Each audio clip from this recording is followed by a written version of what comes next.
بسم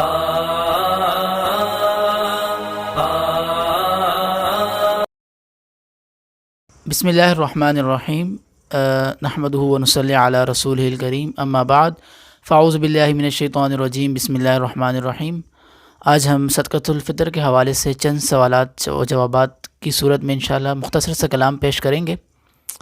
سب سے پہلے سب سے اہم سوال، صدقۃ الفطر کی شرعی حیثیت کیا ہے؟ تو آپ سب ایک بات یاد رکھیں، صدقۃ الفطر ایک صدقہ ہے جو شریعت نے ہم سب پر واجب قرار دیا ہے۔ ترمذی شریف کی روایت نبی کریم صلی اللہ علیہ وسلم نے حکم دیا کہ مدینہ کی گلیوں میں جا کر ندا لگا دی جائے کہ صدقۃ الفطر واجب قرار دے دیا گیا ہے۔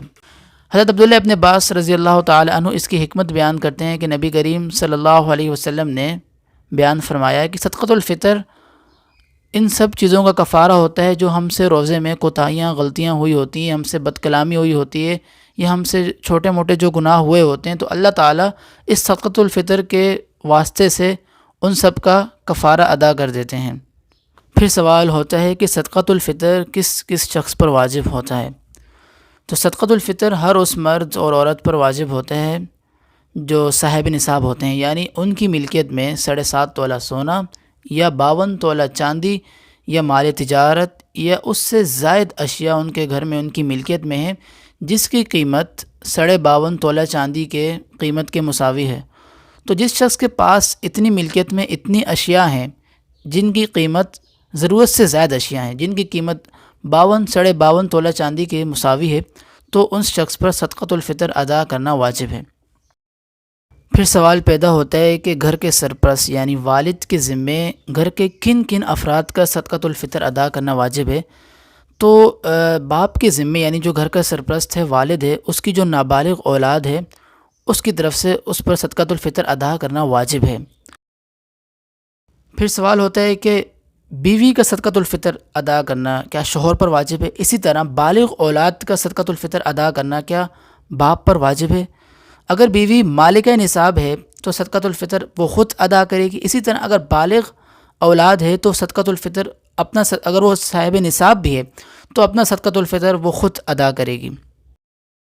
سوال ہوتا ہے کہ صدقۃ الفطر کب واجب ہوتا ہے؟ تو عید کے دن صبح صادق ہوتے ہی صدقۃ الفطر شخص پر واجب ہو جاتا ہے۔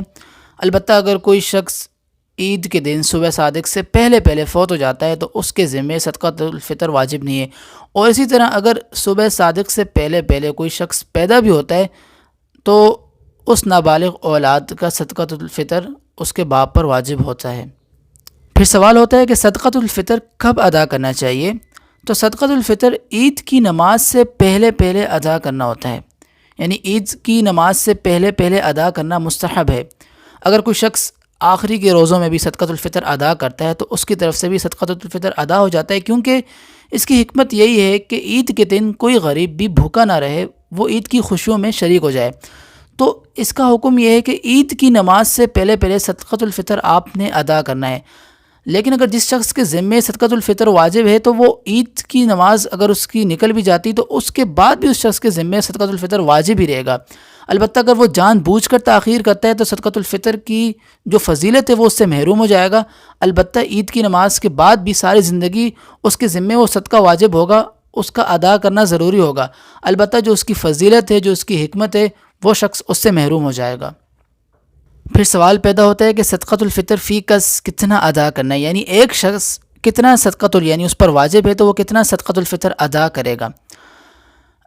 اس کو فقہاء نے 3 کیٹیگریز میں پیش کیا ہے، یعنی ایک صاحب نصاب شخص ہے، وہ اتنی استطاعت نہیں رکھتا لیکن اس کے ذمے صدقۃ الفطر ادا کرنا واجب ہے، تو وہ گندم کے حساب سے یعنی 2 کلو گندم کا جو ریٹ ہے اس کے حساب سے صدقۃ الفطر ادا کرے گا۔ تو فقہاء نے احتیاطاً اس سال 100 روپے اس کا ریٹ فکس کیا ہے۔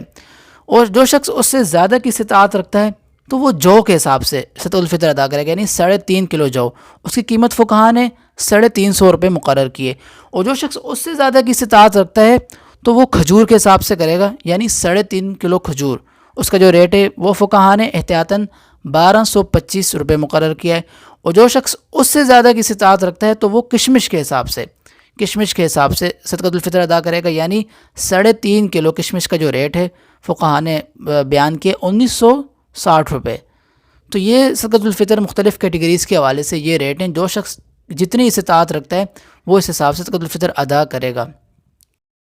امید ہے آپ سب کو صدقۃ الفطر کے مسائل سمجھ آ گئے ہوں گے. اگر آپ کے ذہن میں ابھی بھی کوئی سوال ہے تو آپ ہمیں کمنٹ کر سکتے ہیں. آپ ان باکس میں ہم سے سوال پوچھ سکتے ہیں. تو دعاؤں کی درخواست سے اپنا خیال رکھیں. رمضان مبارک کی اس عظیم گھڑیوں کو قیمتی بنائیں. خود بھی دعائیں کریں اور ہمیں بھی اپنی دعاؤں میں یاد رکھیں. السلام علیکم ورحمۃ اللہ وبرکاتہ.